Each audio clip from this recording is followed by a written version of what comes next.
여러분 안녕하세요. 2025년도인 올해 건강보험 피부양자 자격 기준이 변경되었습니다. 하지만 변경된 내용에 대해 모르고 있다가 갑자기 의료보험료 폭탄을 맞은 분들이 많이 있어 건강보험 피부양자 자격 기준에 대해 설명을 해드리고자 합니다. 특히 부모님이나 은퇴한 어르신이 계신 가정이라면 꼭 끝까지 시청해주세요. 피부양자 자격 하나로 매달 10만 원 넘는 건강보험료를 아낄 수 있기 때문입니다. 설명에 앞서 구독, 좋아요, 알람 설정 꼭 부탁드립니다. 먼저 피부양자가 무엇인지부터 설명을 드리겠습니다. 건강보험 피부양자는 직장가입자의 가족 중 일정 기준을 충족한 사람을 말합니다. 직장 다니는 가족이 보험료를 납부하면서 가족 중 현재 경제활동이 없거나 수입이 적은 사람을 대신해서 건강보험 혜택을 받게 해주는 제도죠. 예를 들어 직장 다니는 아들이 있고 부모님은 따로 소득이 없을 경우 부모님은 아들의 피부양자로 등록되면 건강보험료를 내지 않아도 됩니다. 그런데 만약 부모님이 국민연금이나 임대 수입을 조금이라도 받기 시작하면 이 피부양자 자격이 박탈될 수 있습니다.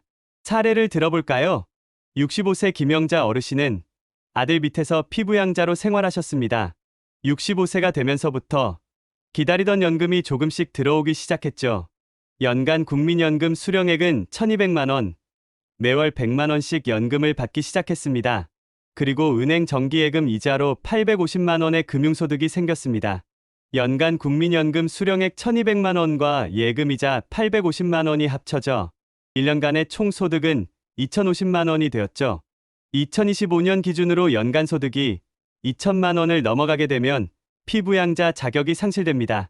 김영자 어르신은 연간 소득 2,050만 원으로 2천만 원에서 50만 원 초과했을 뿐이지만 피부양자 자격을 잃고 지역가입자로 전환되어 매달 10만 원의 건강보험료를 납입해야 했습니다. 이처럼 1,200만 원 차이로 피부양자 자격을 잃을 수 있기 때문에 반드시 본인의 소득을 확인하셔야 합니다. 그럼 피부양자가 되기 위한 3가지 기준에 대해 살펴볼까요? 피부양자 자격에는 크게 3가지 기준이 있습니다. 화면상의 표를 보시는 바와 같이 첫 번째는 소득 기준, 두 번째는 재산 기준, 마지막 세 번째로 부양 요건 기준이 있습니다. 이 중에서도 가장 많은 분들이 탈락하게 되는 원인은 바로 소득 기준입니다. 앞서 설명드린 바와 같이 연 2천만 원의 소득이 발생할 경우 피부양자 자격이 박탈됩니다. 2025년 기준으로 피부양자 자격을 유지하려면 연간 소득이 2천만 원을 넘으면 안 되고 이 소득 기준은 향후에 더 낮춰질 것으로 전망하고 있습니다. 따라서 지금은 2천만 원이 넘지 않으면 되지만 언제라도 기준이 달라질 수 있기 때문에 계속 관심을 가지셔야 합니다. 일단 현재 2025년 기준에서 말하는 소득에는 다음 항목이 포함됩니다.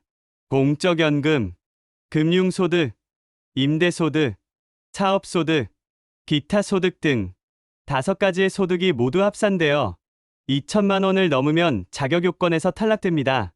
예외적으로 근로소득만 있는 경우엔 3,400만 원까지 허용되지만 다른 소득과 함께 있을 경우 전체 합산이 2천만 원을 넘으면 탈락입니다.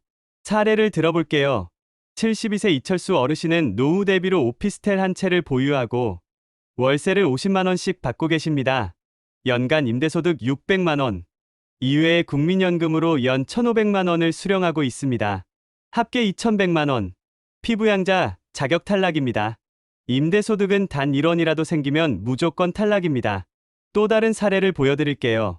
68세인 김미자 씨는 금융소득만 2,500만 원 있고 그 외 다른 소득이 없습니다. 이 경우 피부양자 자격 유지 가능할까요? 아닙니다. 금융소득은 무조건 포함되기 때문에 연 2천만 원을 초과하면 피부양자 자격을 잃게 됩니다. 집은 대표적인 재산이죠. 재산 기준도 중요한 요소입니다. 건강보험은 재산세 과세표준을 기준으로 판단합니다. 과세표준이란 공시가격이 아닙니다. 공시가격에서 공제되는 금액을 뺀 실제 과세 대상 금액을 말하죠. 기준은 다음과 같습니다. 5억 4천만 원 이하의 경우는 재산 기준을 충족한 것으로 봅니다. 5억 4천만 원에서 9억 원의 재산이 있을 경우 소득이 1,000만 원을 넘으면 탈락됩니다. 그리고 재산이 9억 원을 초과하면 무조건 탈락입니다. 사례를 들어볼게요. 정영수 씨는 시세 10억 원짜리 아파트 한 채를 보유 중입니다.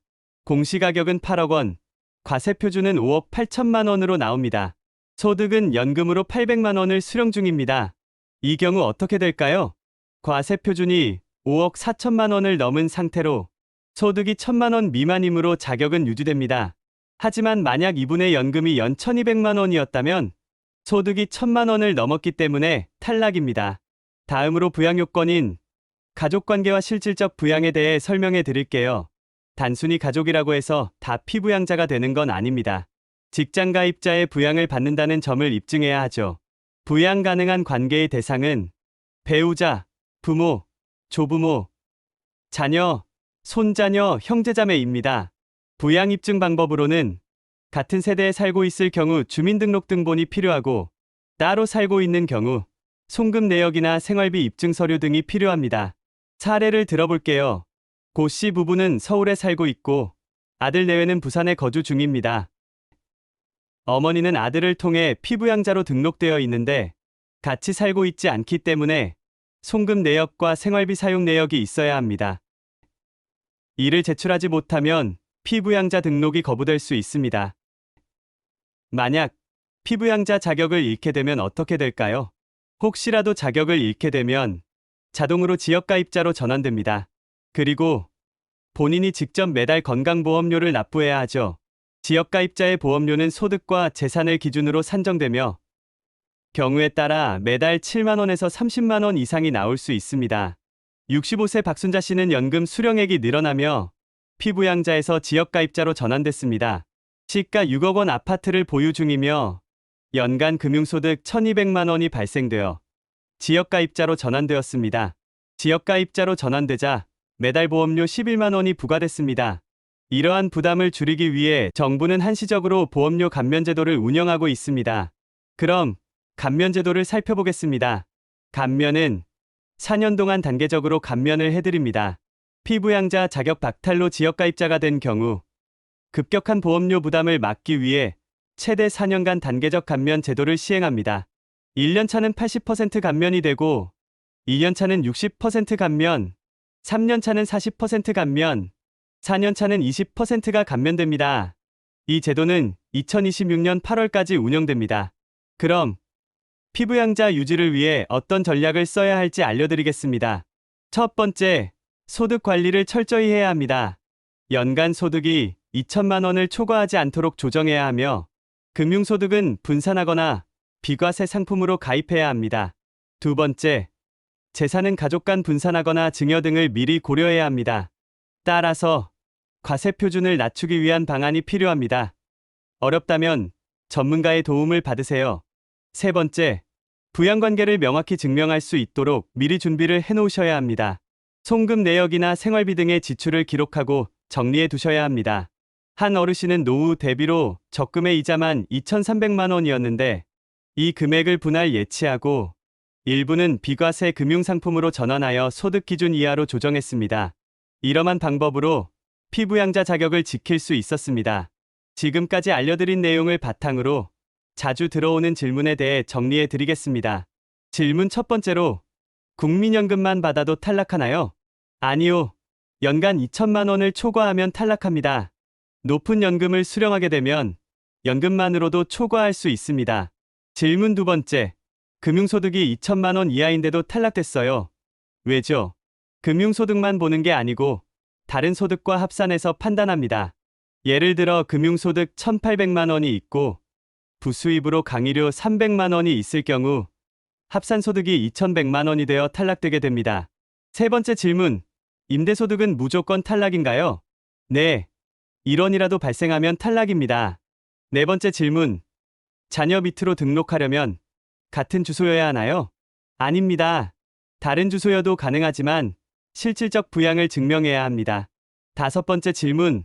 보험료가 너무 부담됩니다. 줄일 방법 없나요? 4년 동안은 감면제도를 활용하고 이후에는 건강검진 수검, 장기요양 인정 신청 등을 통해 혜택을 늘릴 수 있습니다. 건강보험료는 매달 내야 하는 고정비용이라 참 부담스럽죠? 그래서 5가지 방법을 통해 합법적으로 건강보험료를 줄일 수 있는 방법을 알려드리겠습니다. 먼저 소득공제를 적극적으로 활용해야 합니다. 지역가입자의 보험료는 소득에 따라 정해지기 때문에 종합소득세 신고 시 가능한 소득공제를 최대한 받는 것이 중요합니다. 의료비와 교육비, 기부금 공제 항목도 빠짐없이 챙기세요. 노후연금 저축 납입도 공제 대상입니다. 프리랜서로 일하는 이지수 씨는 작년 소득이 3,500만 원이었지만 연금 저축 400만 원, 교육비 300만 원 등을 공제받아 실제 과세소득은 2,600만 원으로 줄었고 이에 따라 건강보험료도 매달 약 3만 원 절감되었습니다. 가구원 수도 분리하는 전략을 사용하여 활용할 수 있습니다. 같은 집에 살고 있어도 주민등록상 세대 분리가 되어 있으면 건강보험료 산정 방식이 달라집니다. 특히 자녀가 직장가입자인 경우 부모님의 소득이나 재산이 낮으면 피부양자로 등록할 수 있는 기회가 생깁니다. 70세 어머니는 아들과 함께 살고 있었지만 소득은 연금 1,000만 원, 재산은 2억 원 수준, 세대 분리를 통해 아들 밑으로 피부양자 등록에 성공하여 건강보험료가 월 11만 원에서 0원으로 바뀌어서 향후 보험료를 납부할 필요가 없어졌습니다. 비과세 금융상품 등도 적극적으로 이용해 주세요. 이자나 배당 등 금융소득이 피부양자 탈락에 직접적 영향을 미친다는 거 앞서 설명드렸죠. 따라서 비과세 상품을 적극 활용하면 소득기준 초과를 피할 수 있습니다. ISA 계좌나 장기 저축성 보험, 농특세 면세 예금 등을 활용하시면 됩니다. 박영숙 어르신은 적금으로 연 300만 원 이자를 받았지만 이것을 장기 비과세 보험으로 전환하였습니다. 따라서 금융소득이 0원으로 계산되어 피부양자 자격을 유지하는 데 성공하였습니다. 마지막으로 건강검진 수검 및 장기요양 등급 신청도 있음을 알고 계시면 좋습니다. 건강보험료는 줄이기 어렵지만 혜택을 늘리는 것도 중요합니다. 국가 건강검진을 정기적으로 잘 받아주시고 몸이 불편하신 분들은 장기요양 등급을 신청하여 방문요양이나 요양시설의 지원을 받으세요. 장기요양 등급 1에서 5등급을 받으면 관련 비용을 건강보험공단이 부담합니다. 김동수 어르신은 치매 초기 진단 후 장기요양 5등급을 받아 방문요양 서비스를 받으며 요양 관련한 사비 지출이 월 40만 원에서 3만 원으로 감소하였습니다. 재산정리 및 가족 간 증여도 활용하셔야 합니다. 앞서 말했듯이 재산세 과세 표준이 높으면 피부양자 자격을 잃거나 지역가입자로 전환되어 보험료가 크게 오릅니다.